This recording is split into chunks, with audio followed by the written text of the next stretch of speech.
Hi, you're muted. Unmuted. Okay, there you go. Awesome. Okay, so we're gonna start with the pre-submitted questions first.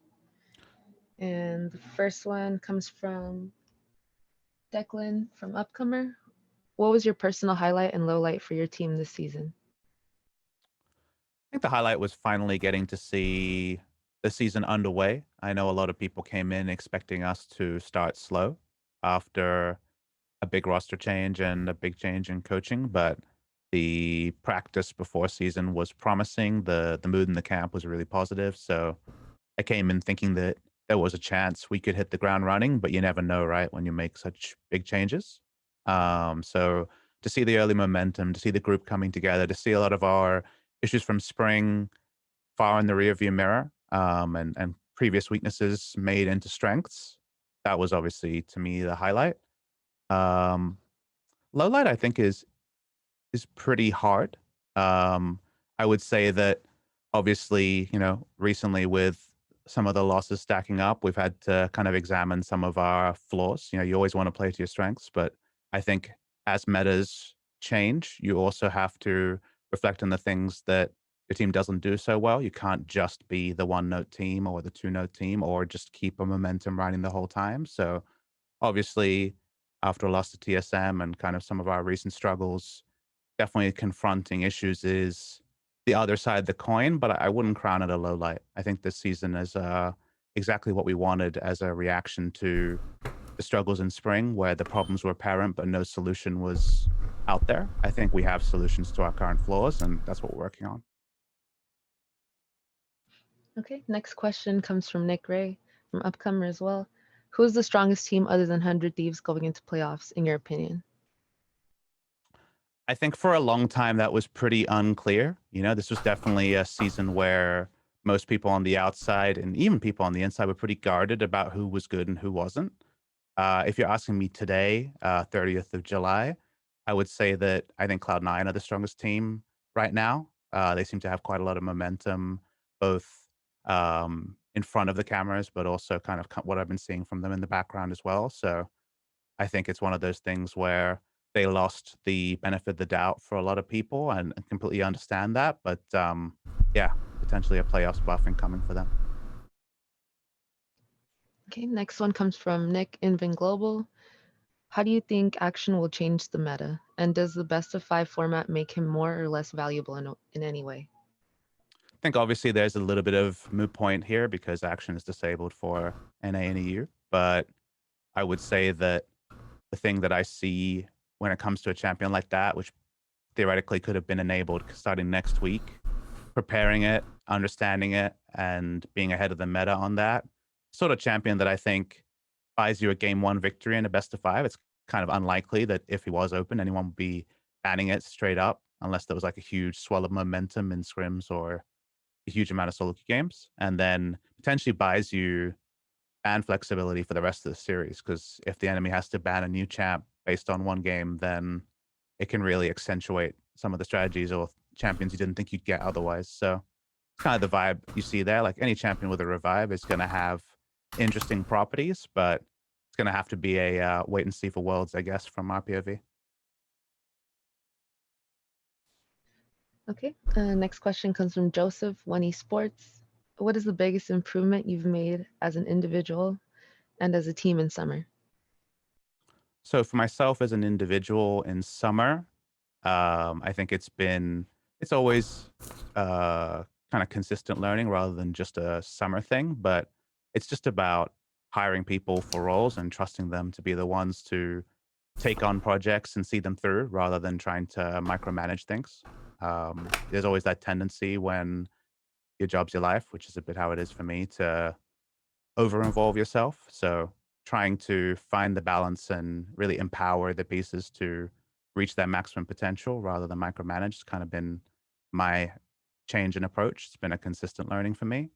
For the team, it's definitely been taking away some of the baggage that held back some of our individual players from having the high individual moments they have had in the past or on previous teams. I think Closer's the best example of that, who's had a really transformational split by his standards compared to spring, where I think he wore a bit of the team baggage too much on his sleeves, and was just bogged down a little bit too much by kind of team things that needed to improve that were falsely put onto him more so than others. So seeing him step up and be able to have carry performances and be in the conversation for regular season MVP is probably the team wide thing I've seen that I've been happiest about.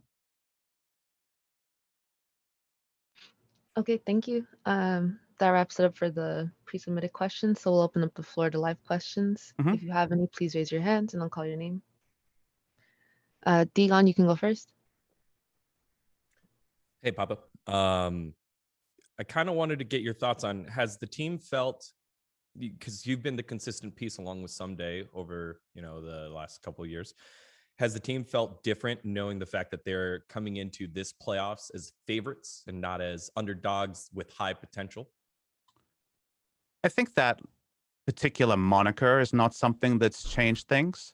I think definitely come week 5, week 6, where we stopped chasing and started being chased, definitely you feel it, right? Like definitely you see the extra content not being just TSMC 9TL dominated. You see more questions and hypotheses about 100 Thieves than you have in the past. So people notice that, but I don't think that that has been kind of a shackle that has affected either play or morale or anything like that. I think we're always looking to improve. And so it's been nice to see some of the teams come to fruition and some of the big names that hadn't been performing early in the season when we had to be our own yardstick also start to play well. Like I think C9's in really good form recently.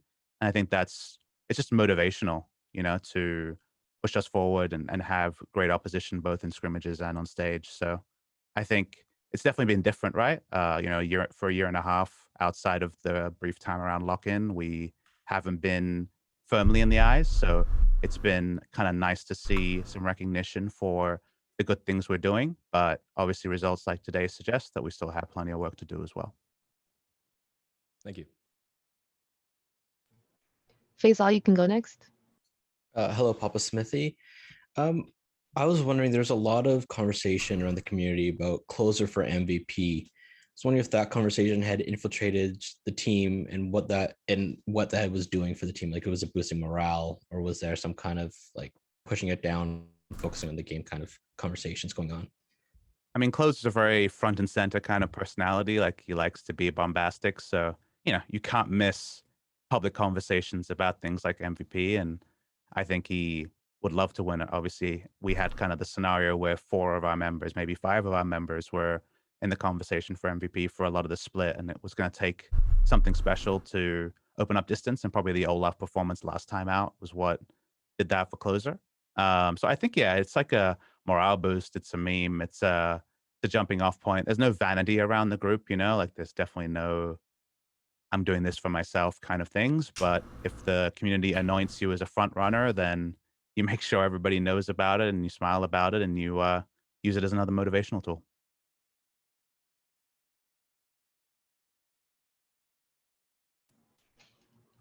Pedro, you can go. Yes, hello.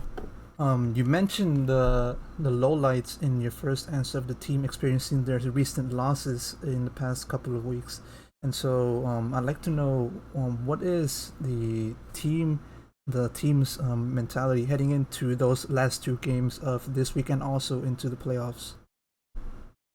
I think it's just a scenario where playing into our strengths and finding new tools to accentuate those found us so much success. And while there were areas of the game we needed to improve on, finding a way to better wear your weapon in order to win more games is always the place you'll put most of the time in. And then, also trying to parallel to that, work on some areas of the game that you're not as strong at is kind of the second priority. And I think with changes in meta and changes in fortune and teams coming to power, there's a chance that the things that you aren't as strong at start to define you. And I think that's always a scary thing to consider. I don't think that's where we are as a team. I think our weapons still define us, but as the metas change and numbers go up and down and champions and items become more and less viable, especially when it comes to best of fives, we don't want to allow ourselves to be the sum of our weaknesses. We want to continue to